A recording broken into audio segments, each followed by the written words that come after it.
Well, it's Friday, everybody, and good morning as always. I hope you've got your cup of coffee and you've got your breakfast and you're sitting down at your desk or somewhere or sitting in a car somewhere. And welcome to this week's the Newpreneur cast, where I get the great opportunity to welcome many business owners and connections from not just locally, but globally, actually. And it's great to have these conversations every single week. Now, this week, I've got the great opportunity to be welcoming along a lady, a business owner who's been helping many people with their websites to be more engaging and looking at their digital marketing for their companies, but also been helping many people, not just in the manufacturing industry, but also in the construction industry and many others, predominantly around that area. Can you please welcome with me today, the one and the only, Nadin Thomson of the SEO Club or Business Image Services. Nadine, how are you today? Good. Nice to see you, Lee. It's Friday morning and my voice is a little bit hoarse. I photographed a conference yesterday in Glasgow, so it's been quite noisy. And yes, I'm a little bit tired, but I'm here, so that's what it's about. Do you know what it is? Everybody I've spoken to this morning, I've been on the phones chatting to people. Every single business owner I've chatted to this morning, they're all feeling a bit hoarse.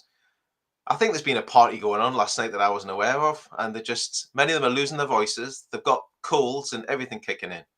Yeah, there was a conference well, it started 8:30ish, and it finished about 5:30, and then there was an after party, in a sort of in a sky bar in a hotel with loud music, and then you're speaking to people, and yes, so tired.com. Brilliant. Well, thank you for joining me this week, Nadine. It's great to welcome you along today and to have a coffee and a chat, as always, as part of my guest this week. For everybody's watching today, we've got a topic that we try and keep it focused on as well. And I'm going to ask sort of Nadine a few questions. We'll go backwards and forwards, etc. But Nadine, it's all about sort of the first year in business. And before we jumped on today, our topic for today is about day one, starting from scratch. Okay. What was it like for you when you first started off? And I guess it wasn't just with the SEO club, it was actually with Business Image Services. Yes, so my business has had different names over the years. By the way, I'm German, so if I gabble my words and being tired and only one coffee down the line today, so if my grammar is a bit over the road, that's because. So I started my own business in 2004, and then it was called Create Web as a web designer, and then I changed the name to Nadine Donegan Photography Limited, because a lot of people were asking me as a web designer to add photography in. So Create Web has always been there. So at a point I had two businesses, and then I merged them together to Business Image, as an image for photography and Business Image also for projecting your image online. Yeah, my first day in business. The thing is, when you start your business, you get excited about business cards and logos.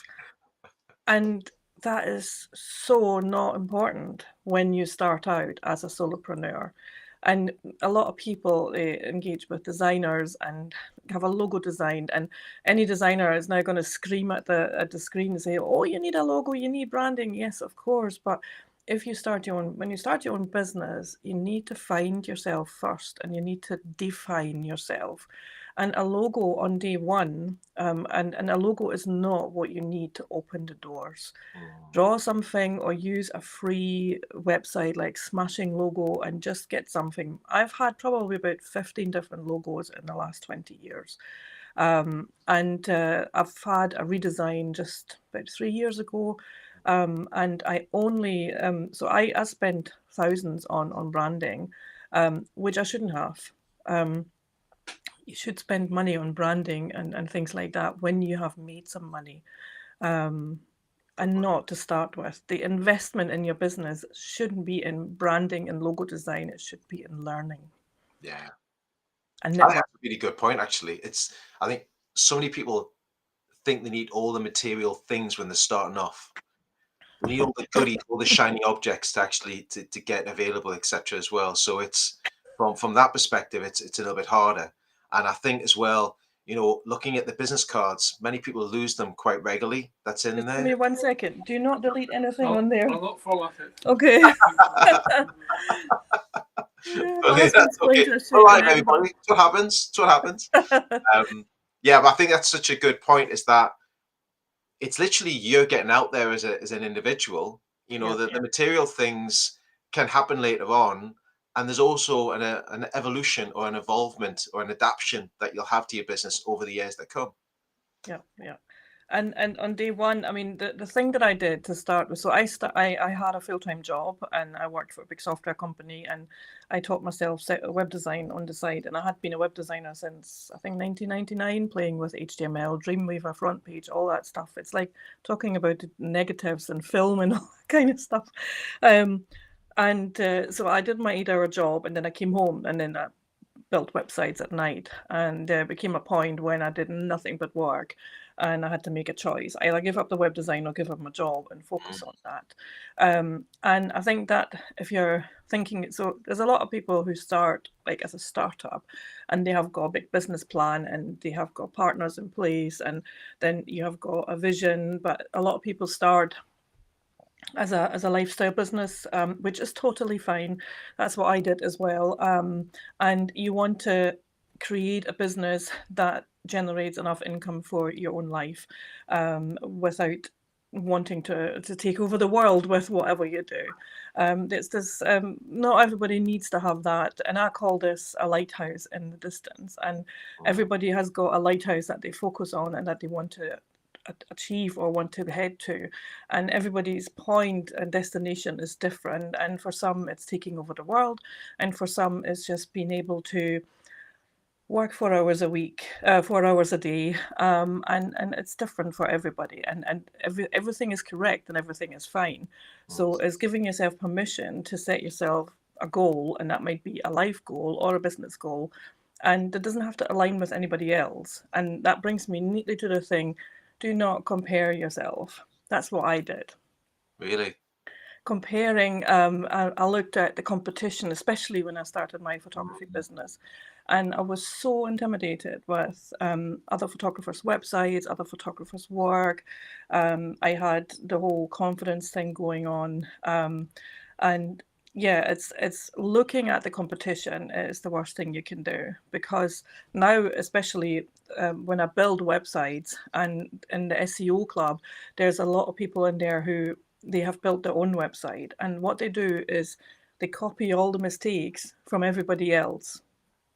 So a good website is not what the majority does. There are best practices, there's CRO to think about, which is conversion rate optimization, and there are many things that you can do in a website that makes more people want to inquire with you. Mm. But if you copy what everybody else does and they haven't got a clue, then your website will simply be a sum of all the mistakes. And yesterday, this conference was just perfect. It's like AI is learning at the moment from everything, and apparently 57% of all internet content at the moment is AI generated. So AI is learning from itself. So if you're copying websites from everybody else, so I always say never look sideways in your business. Mm. Always look up. Look up at the biggest in your industry. So if you're a construction company, look at the biggest construction company in the UK. What are they doing on their website, and steal from that. And I'm not meaning copying and pasting, Yeah. but have a look, have a really close look, and don't steal from the plumber next door. No. I think, you know, what you touched on there as well, which I think is really interesting for me, is that many people will look to what other people are doing in their industries, but focus on what you're doing yourself, because you're bringing a different element to the marketplace as well. And I think look for inspiration. I like what you said there. Look for inspiration of people that are in your industry, but look for that inspiration from them, not as that copy and paste sort of mentality.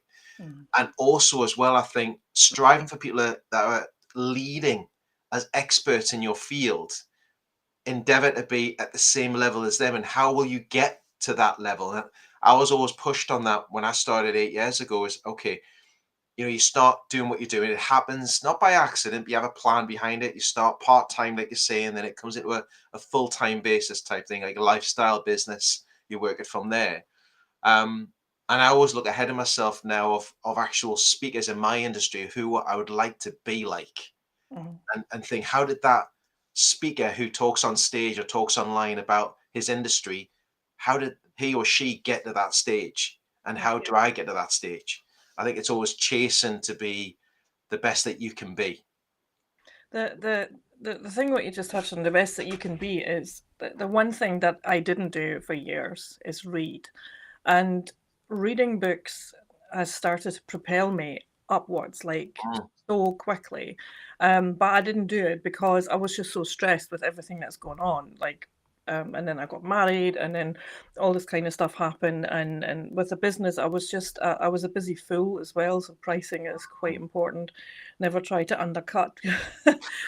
People don't buy. People, like, some people buy cheap, some people buy quality. So you need to decide which one.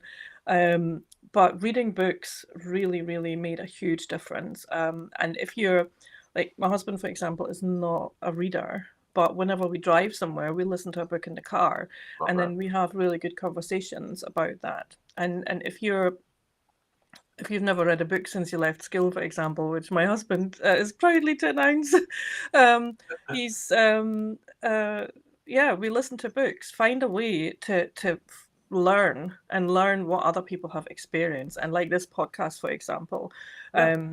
I speak to a lot of business owners who've just started, or they've been in business for 3 years, and then because I'm listening to a lot of books, I'm reading a lot of books, and you find inspiration from other people. And a really good one at the moment we're listening to is called How to Be Brilliant. And it's it's quite a good book. It's written by somebody from England, and he suggests this thing about a mastermind group. So think about the 5 people that you absolutely adore, dead or alive. It could be Nelson Mandela, it could be Barack Obama, it could be anybody. And then close your eyes, imagine these 5 people around a conference table, and ask them a question. How would they answer? What would they do with your problem? Hmm. And by doing that, you allow your mind to open up and think outside the box. Mm. And for examples, like my SEO club, when I started it, for me, Bruce Springsteen is a big one of these big people, and um, I've read his bio, and it's like, okay, what would Bruce Springsteen do? And Bruce Springsteen would continue to play on small stages. So to get people to listen to his music. And yes, I can aim for a massive big stage, but he was always happy to play at small stages because it's important to just even enjoy the process. Mm. Sorry, I'm just going on a tangent. No, no, you're fine. It's what it's all about, really. And again, it's that point, like a mastermind group. I mean, for anybody who's watching and listening today, by the way, on LinkedIn especially, and YouTube, you can put into the chat area your comments if you really feel appropriate to do so. And I would encourage you all, if you get the chance, drop into the chat area on LinkedIn. Who would be in your mastermind group? Would it be John F. Kennedy? Would it be somebody from your family? Would it be your father who'd be part of that mastermind group? You know, who's inspired you? Who's given you inspiration over the years? And who would answer your questions for you? And I think that's a good little point to have on that, Nadine, see if anyone comes into it. But yeah, it's what it's all about, really. But for books wise, I'm the same way. If I'm driving to anywhere, if I'm driving to Newcastle to see my mother and this, that, and the other, I'll put an Audible book on and I'll listen to it for 2.5 hours. I put my headphones on a daily basis if I'm going for a walk or anything and just listen into that. I'm happy to listen in, but I do enjoy the pages and opening up and breaking the spine on a book and just delving into it. I mean, the book I've got at the moment, the one I'm reading again, is the book called Atomic Habits. Yeah, so you can see on there now, my books are going to fall down, but there's Atomic Yeah, Habits for you. that's a good book. Yeah, I've got a whole pile of here on my desk as well. So I'm always about 5 books I'm reading at the same time, and then yeah, it's a really good habit to get into. And even if you read like 2 pages a day, if Yeah, you're not a reader, or find a way to listen to it, and even if you get yourself a Kindle and you can switch it on and it reads it out to you. So exactly. yeah, Exactly. There's so many options that you can actually use. And I think, do you think there's a lot of people out there who don't dedicate enough time for personal development? That yes, you mhm, agree? I yeah. think there's so many people out there now that do not dedicate enough time. They're trying to run a business, but they don't dedicate enough time to think, right, okay, what's my learnings? What do I want to gain from it? And just taking time out. It really stressed me out when I my first 5, 10 years in business. the time was just racing, and I was a busy fool, I must say. I took on every project under the stars, and anybody that wanted anything done, and then they give you the teary eyes, oh, I don't have money, and then you discount it, and you're just taking money out of your own account. And the thing is with money is you can always replenish money. You can never replenish time. No. So that's one of these things that and I I started with a business coach and probably after 5-10 years, Okay. and it wasn't the right person for me. And but when you're inexperienced, you're probably very hesitant to fire somebody, and firing is a strong word. To let go of somebody or something that doesn't work for you. And there's a lot of people who keep going down a path that hasn't been working for 5 years. And so it's like when you watch Dragon's Den and people have put their mortgage and the house, they remortgaged the house on a product that the dragons can see this is never going to fly. And it's okay to close a door. It's totally okay to close a door. So if you're a builder, for example, and you're making chimneys look beautiful, I'm just making up something really stupid here, but nobody is selling, nobody is buying it. You're okay to close that door and stop it and never do it again. So it's like when I did my photography. So I've always done web design and photography as well together. So I did when I started babies, and I had a photography studio for a while with families. And then you did portraiture and pregnancy, and then people asked me to do weddings. So I did absolutely everything, and I wasn't known for like, so what kind of photographer are you? And then I realized there's like many people have got many different services, so 5, 6, 7 different services that they do, but there will be a couple of services on your there will be a couple of services on in your business that makes the most money. It's like the 80-20 principle. And for me, that was the wedding photography that made the money, and everything else was additional, and it was fine. So I then realized, okay, if that's my 80-20 situation, my website showed 5 different things in the same level. So I was an everything photographer. I still am an everything photographer when you look at my personal work now. Yeah. But in business, I wanted to be known, okay, Nadine is an ex-photographer, so it was the wedding thing. And then I just removed all the other stuff, because why was I spending so much energy and money and time in promoting something that I wasn't going to sell, and I had really not that much interest in it? I mean, there are amazing newborn photographers, but newborn photography for me is a lovely thing, but it's not something that I wanted to do. And the wedding thing I wanted to do. So whenever somebody came to my website, it was clear from the first look that I was a wedding photographer and not a newborn family, pregnancy, everything. It was a wedding photographer. So I removed the 20% and put all my energy into the 80%.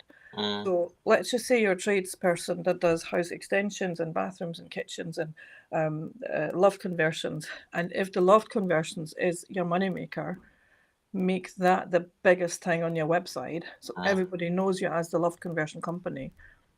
And where energy flows, money follows. Correct. It's that lead in. It's having that door analogy of thing. Right? What's the lead in for your doorstep? Once you get in the door, then they can start looking at the other services you have available. I think a lot of people out there have too much wood for the trees. They have too much going on. And that's a really important thing. You have to lead it. So question to you on that, when you start off with the website, it's early for you, right? So I'm curious about this is, you've chosen a structure that you want to stick to at the beginning, but how did you get business through the door? Did it all come through your website, or was there another marketing tool? Was it word of mouth? How did you get your first client? So how did I get my first client? I had clients before I even had a business and helping people with their websites, because in 2002 or something like that, when I started working with clients, web designers just didn't exist. I mean, I was like a little person somewhere, and it's like, okay, she does websites. And when I opened my doors as a business as such, and I finished my job, so the first thing that I did, I joined every single networking group in the area.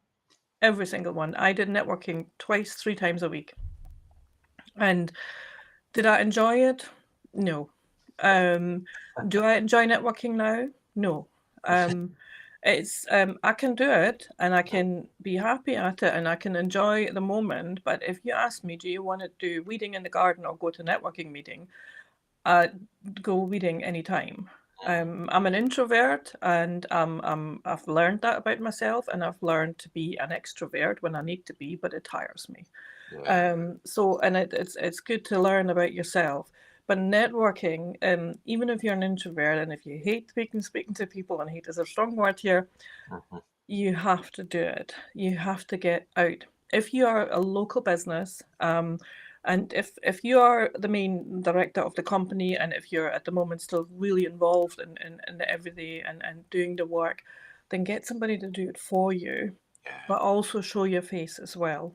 So, and even if you go once a week, there will be networking groups in your area, and they are very busy, and available everywhere. And you have to try them out. So I wouldn't recommend joining them all, but trying them all.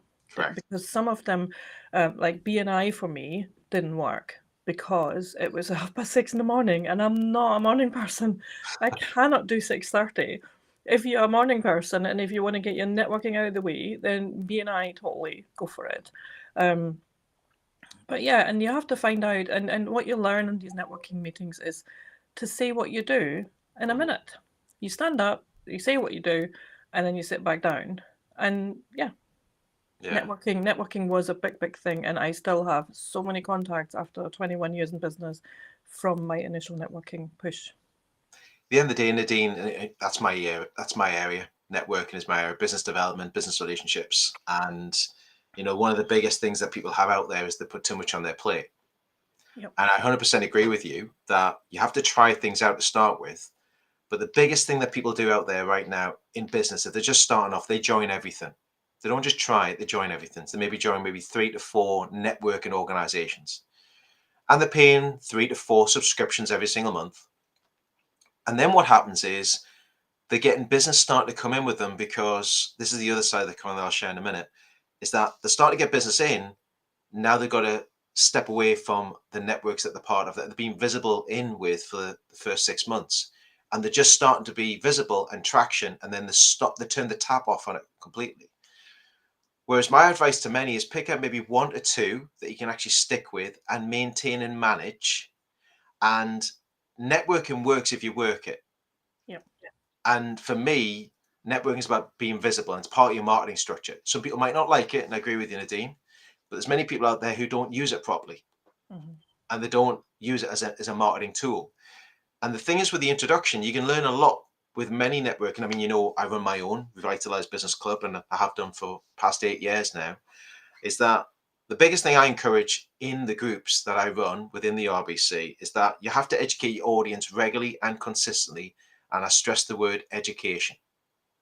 That's a funny thing. I was just going to say it, right? So I did the last time I did some networking was just after COVID, and Yeah, occasionally I joined something local, and then I just because I think I have to be visible locally. But my business is now because I'm from Germany. I've got clients in Germany, and I've got yeah, clients in the UK. But what I did, so do you know when you go to a networking meeting and they do this introduction, like everybody stands up, 30 seconds, 2 minutes, or whatever how yeah, much time they have to waffle on about their business. Yes, I'm an accountant and I do this, that, and the other. And it's like yeah. by the time they say their business name, you're already bored. And I know it sounds really rough and No, no, no, say no. that.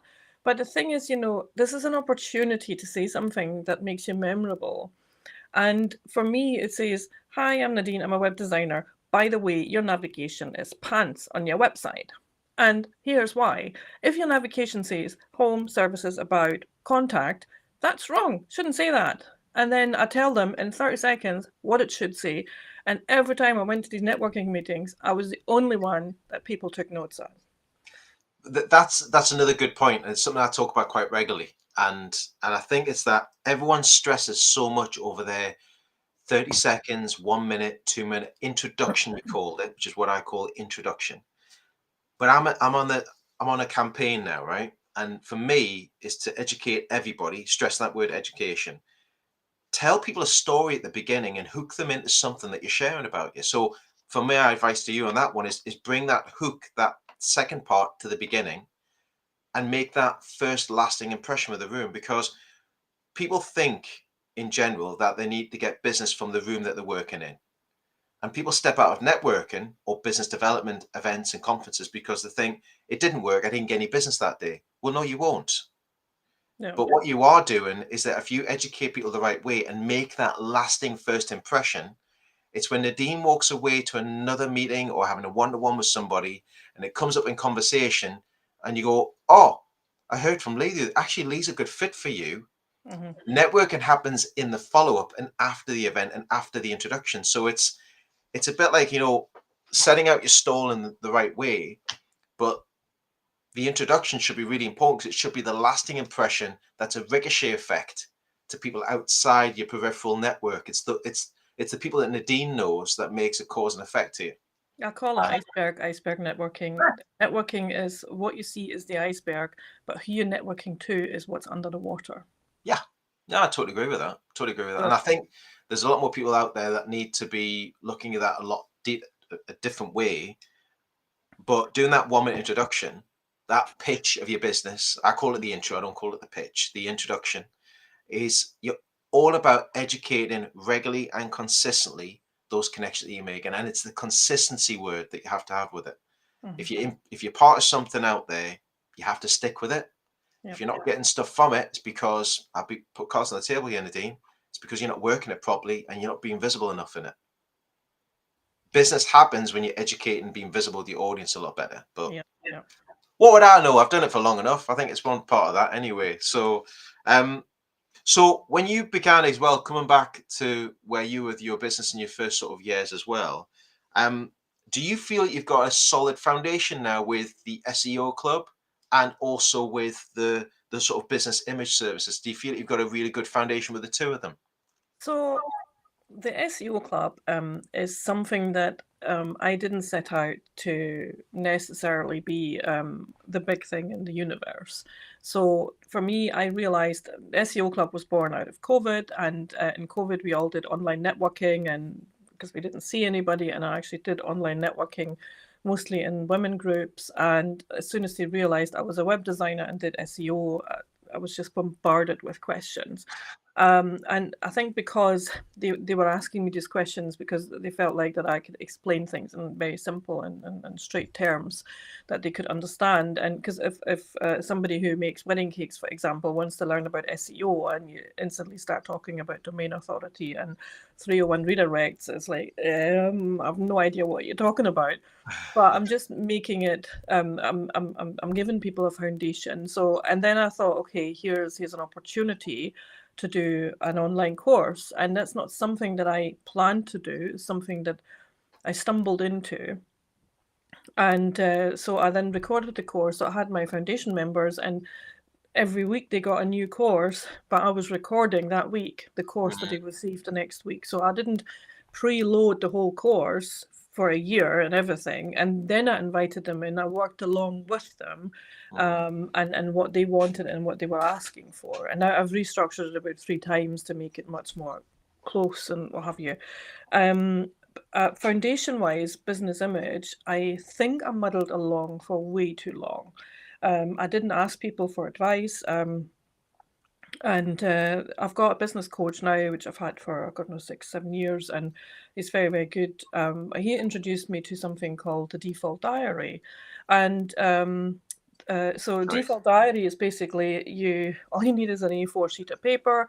You make 7 columns, Monday to Sunday, and then give it time slots depending on how your business works. So for me, time slots work in slots of 3 hours. So 3 hours in the morning, lunch, 3 hours in the afternoon, plus another 2. So, and so for example, and then I learned you put in the things that are important in your business. So for example, admin. Don't like admin, nobody does it, but for me that sits in a time slot on a Friday afternoon. And so this default diary evolved over time. And so for example, I don't take Zoom calls now before 3 o'clock Brilliant. because if I give somebody my calendar and they can just pick whatever with Calendly, which is amazing, um, but then your day is fragmented. So I don't take calls before 3 o'clock. So because I need to do the work, I need to sit down and build websites and do SEO for people. And my phone is switched off. I do not get any notification from any phone until 3 o'clock. I do not look at my phone. I might check my emails first thing in the morning, but then I don't for the rest of the day. That's great. And the people are just so sucked in into notifications, and the best thing you can do, and if you start reading books, that's the thing about productivity. People say switch off your notifications and stop being pulled in by things that are not urgent. There's never been a fire in an inbox, okay? So True. um, Very true. yeah, and then make sure. So let's say you're doing bathroom installations, and people come home from work, so you need to do your quotes. You need to visit them at night, but make sure you don't start your day at 7 o'clock in the morning, work, and then do the stuff at night. So make sure that you take out the 3 hours during the day and go to the gym, or spend time Yeah. with your wife, or walk the dog, or do time with the kids. So you need to get this time back. And this work-life balance is something that I'm still trying to work at, Really? but that is so, so important. It's again, this is a great conversation topic as well for me, because I've had a default diary for years, and I used to actually show my sales team when I was in the travel industry a default calendar. Right? It was like it was. This sounds really out there, but it was. I set up a 12-month schedule for my sales team. So I used to give them a wall planner for the full 12 months ahead of themselves. So it was usually October. We used to sit down and say, right, there's your year's planner. It was actually shown to me by my general manager in the early days. And he went, put in there everything that you've got personally coming up, all your holidays, everything else. This is like a wide coverage, a month by month. And then put in there, after you put all your personal time, and then put in what your territories are going to be, where you're going to be traveling to. And that really made a difference to me. Then in my business now, I agree with your coach, and also with what you're doing, is I've got one calendar. I've also got a manual book that I carry with me that everything goes in here.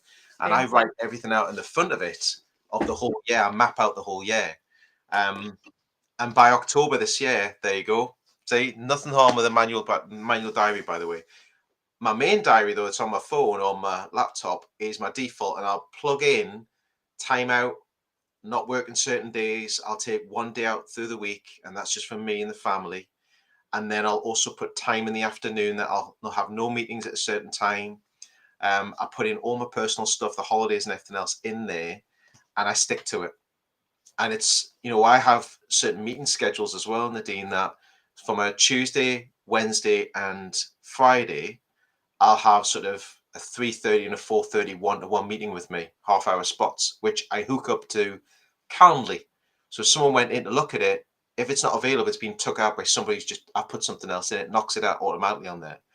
And also I run like online sessions, so I put all my online sessions on there as well, so to see what my calendar's like. If it gets booked in, it takes out that section for us, and it gets locked into my calendar. And So people who watch this, they might say, but I can't set this into stone if clients need me at this time and that. It's not in stone. You can scalp. still be Yeah, flexible, I agree. but you can also say no. So there's some clients of mine who, they want to speak to me on the phone, and they say, I can never get you because your phone goes always to voicemail. I say, yeah, because I don't take calls before 3 o'clock. And you can communicate that to your clients, because they say, look, when I worked with your website, you wanted me to be 100% focused on your website and not be disrupted with other clients and Right. their emergencies or whatever. So and then it's 3 o'clock, and then you can talk to me, and that's fine, because then my mind is free. I've done my blog for the day, and for other people it might be between 8 and 9, or between 8 and 10, or whatever works for you. There isn't a right or a wrong, Yeah. and it takes time to come up with a default diary. Oh, it does. I think as well, what people forget about is, I do it on a Friday afternoon. I'll review what my week's been like, and I'll look at my week ahead of myself, and then also look at the month ahead of myself, and then 3 months ahead of myself. And so people say to me, Lee, can you do that 3 months in advance? Yeah, you can. 100% you can. And I stick to, but this is the biggest thing, Nadine. It's it's a skeleton. I call it the skeleton calendar, Yeah. right? So it can be moved around if you want to. But once it's set up for the week in advance and I'm ready and it's the weekend now and I've got a schedule set for next week, that is my schedule and I'll stick to it. If I've got a one-to-one in, I'll go, oh, Nadine, would you mind if I ship my one-to-one to another time, please? I can't make it now. No, that stays in my calendar. That's locked in. I turn up to that one-to-one meeting or an event or something that's happening or something that's running. Discipline's the biggest part. Stick to your schedule because that's what you set up as your goal and your objectives that you want to achieve with it. So I could I go on work for hours with this, by the way. We could go on I, for hours with this. I work with a bullet journal, and that was somebody. Actually, I met at a networking meeting, and a client of mine now. He's an accountant, and he showed me what he did with a bullet journal, and I'm like, oh my god, this is cool. This looks neat, and so I do this on a Sunday, and I'm from East Germany, so we didn't have colorful things like these stickers and things like that. So my bullet journal is really nice and colorful, and I'm into birds at the moment, so I've got bird stickers here. So I make this, and my two nephews, they have prepared when I was over there in Germany just recently. They've drawn borders, so make it fun. But when I do my bullet journal, and it's lying always in front of me, open for the week, I know what I have to do, and everything goes in there. And if you're out and about and you don't have the notebook with you, I send myself a message, and then every day I go through the messages and put them into the bullet journal. If I don't do it because I don't feel like it or this week's been stressful, my head is all over the shop. Yeah. And I don't feel like I've achieved something. But in my bullet journal, I use my nice big highlighter, and I can cross stuff out, and it feels like you've achieved something. And if that means, sending an invoice, it's a task, you've achieved something. And anybody in productivity, they would tell you this is like there's a psychological thing going on by ticking something off. So yeah. I might resurrect that actually on my daily journal that's in there. And it's also celebrating. Another thing to put on that is celebrating the successes that you've had on a daily basis. I mean, how many people actually take time to go, give yourself a pat on the back? You're getting that client. You've ticked that invoice off. You've sent it out. You've been really productive today. It might not just be business. It might be that you've ticked all your action points you wanted to do in one day. Give yourself a reward and celebrate those successes. Not many people do that, do they? Yeah. Another thing as well that when people start out in business, so let's just say you're in trades, and there's I work with a lot of people who have got maybe a turnover of 50 to 100,000, and